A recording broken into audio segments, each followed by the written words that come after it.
Okay, this is a continuation video from the last one I put up here in regards to the knocking engine noise. This is its 2002 Z66 Chevrolet Avalanche 5.3 liter.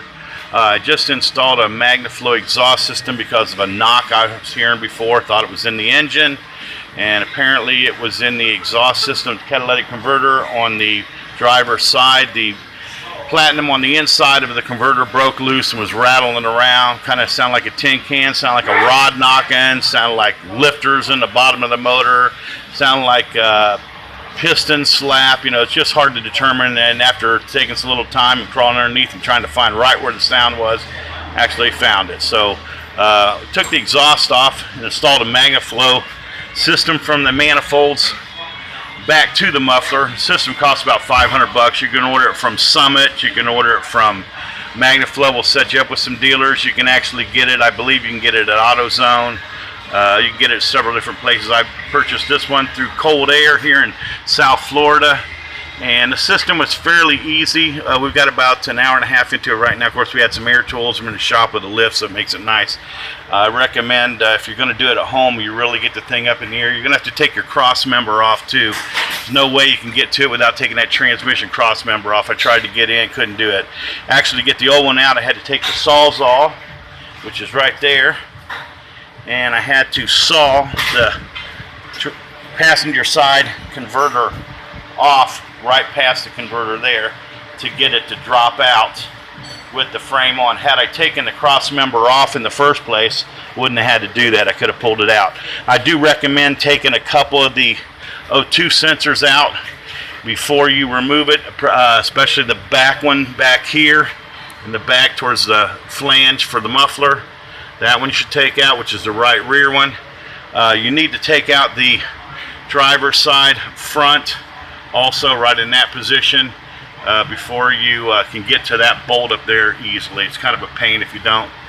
I got a price, like I said before, it's about $300–350 just to put that one converter on. When you can spend another $150 and get this whole thing with both converters, and it's all stainless. Fits in perfectly. This part here slides in, makes it nice. It wasn't too much effort. I recommend also leaving it a little loose. We're snug this one up, but leaving everything loose once you get the bolt started. The donut for this side right up in here in the passenger side was a little tough to get in. Had to kind of bend the tabs in a little bit and then push it in with your hand. You got to be careful because it is soft. Other than that, it worked out pretty good. I'm going to make another video following this to show you when I finally cut this thing open down there and show you how that was rattling around in there. Again, this is all due to I thought it was piston slap by reading on the forums and all this and that. Sometimes you just get underneath that car, listen to the motor, listen to the transmission. I heard it was a cracked flex plate. Could be all kind of things, but as I was crawling out over by that driver's side, I heard that rattle right there in the pipe, and it was peculiar because it did sound like a rod cap come off or a bearing starting to knock on the crank, or even piston slapping. It was odd because it would kind of go away when I accelerated, and when I let off the gas and it was decelerating, it would stop. That's why I thought there was a load.